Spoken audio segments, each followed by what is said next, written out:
Pernah nggak sih Anda beli sesuatu terus tiba-tiba mikir, loh kok saya beli ini ya?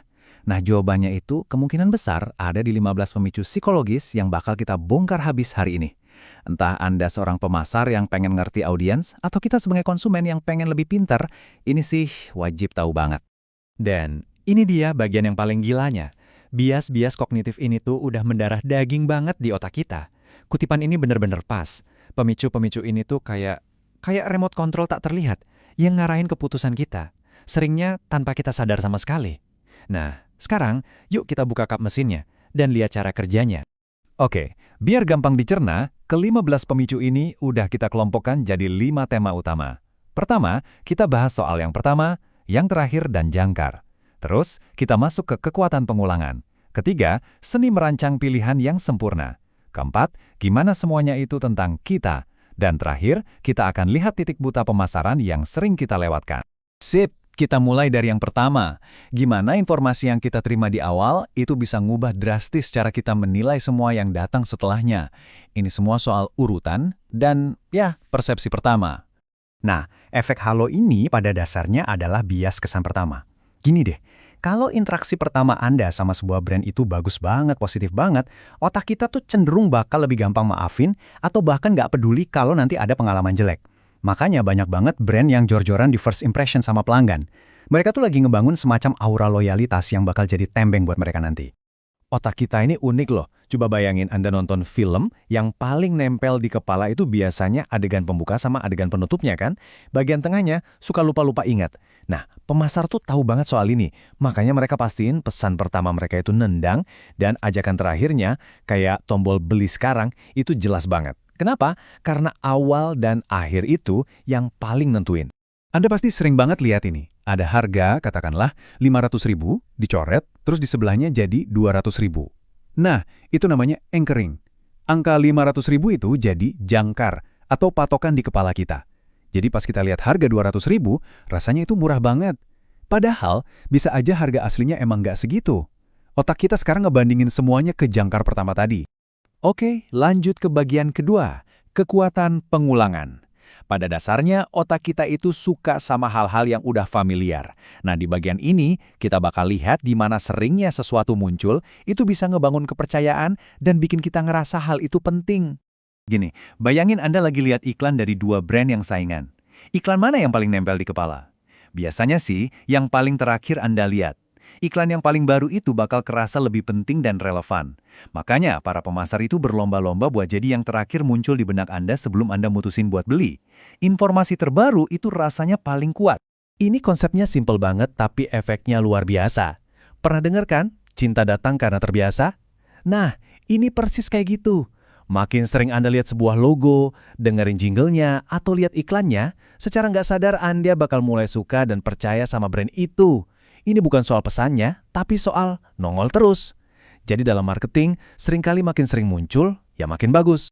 Selanjutnya, ini bagian yang cerdas banget. Kita akan lihat gimana pemasar itu bukan cuma jualan produk, tapi mereka juga jualan pilihan. Mereka itu nyusun opsi-opsi dengan cara yang sengaja dirancang buat nuntun kita ke keputusan yang mereka mau. Inilah yang namanya seni arsitektur pilihan. Ini contoh klasik dari efek kompromi. Coba deh perhatiin, kalau kita dikasih 3 pilihan, yang murah, yang sedang, dan yang mahal, kebanyakan dari kita itu otomatis milih yang tengah. Kenapa? Rasanya paling aman aja, nggak kemurahan, nggak kemahalan. Nah, pemasar pinter. Produk yang paling pengen mereka jual, ya ditaruh di tengah, terus ditambahin label paling populer, biar makin mantep kita milihnya. Nah, ini yang namanya choice overload, atau kebanyakan pilihan. Ada sebuah studi terkenal soal selai. Pas toko nyediain 24 pilihan rasa selai, yang beli cuma 3%. Tapi pas pilihannya dikurangin jadi 6 aja, yang beli malah naik jadi 30%. Aneh kan? Ternyata terlalu banyak pilihan itu malah bikin kita bingung dan akhirnya ya udah nggak jadi beli aja deh. Jadi kuncinya adalah simplifikasi. Efek pemingkaian ini semua tentang cara penyajian. Coba lihat dua kalimat ini. Secara data, dua-duanya sama persis. Tapi, saya yakin hampir semua dari kita bakal milih dokter yang ngomong 80% peluang sembuh daripada 20% peluang meninggal. Dengan membingkai hasilnya secara positif, persepsi kita bisa berubah total. Jadi, seringkali, cara Anda menyampaikan informasi itu jauh lebih penting daripada informasinya itu sendiri. Ini prinsip psikologis yang kuat banget. Rasa sakit karena kehilangan itu rasanya 2 kali lebih kuat daripada rasa senang karena dapat sesuatu. Inilah alasan kenapa tulisan kayak penawaran terbatas, stok sisa 3, atau jam hitung mundur itu ampuh banget. Semuanya itu mancing rasa takut ketinggalan alias FOMO. Kita jadi pengen buru-buru bertindak biar nggak nyesel karena kehilangan kesempatan. Oke, pemicu-pemicu di bagian ini manfaatin sifat dasar kita sebagai makhluk sosial. Kita punya kebutuhan buat jadi bagian dari sebuah kelompok dan gimana kita melihat diri kita sendiri. Ternyata, keputusan kita itu dipengaruhi banget sama orang-orang di sekitar kita.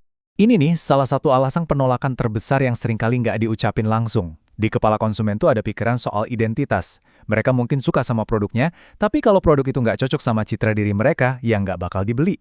Simpelnya, orang kayak gue itu nggak pakai ginian. Nah, disinilah social proof atau bukti sosial masuk buat membantah pemikiran tadi. Dengan nunjukin testimoni, ulasan, atau cerita dari orang-orang yang mirip sama target pasarnya, pemasar seakan-akan bilang, jangan salah, orang kayak kamu tuh justru pada pakai ini loh, dan mereka suka banget. Melihat orang lain yang mirip kita melakukannya, itu bikin tindakan itu jadi terasa aman, normal, dan pas buat kita. Ini namanya efek IKEA. Kenapa? Ya, karena kalau Anda ikut ngerakit sendiri perabotan itu, Anda bakal ngerasa lebih sayang dan lebih menghargainya.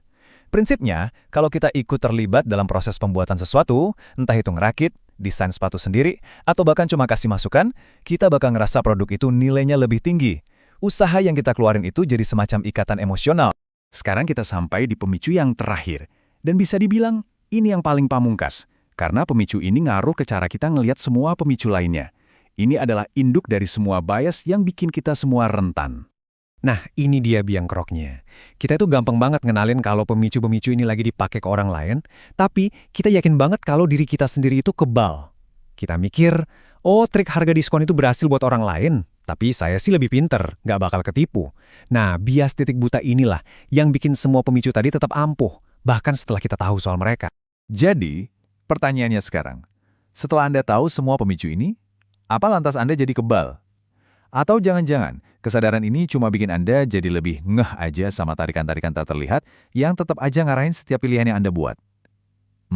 Coba deh pikirin itu lagi pas Anda mau beli sesuatu nanti.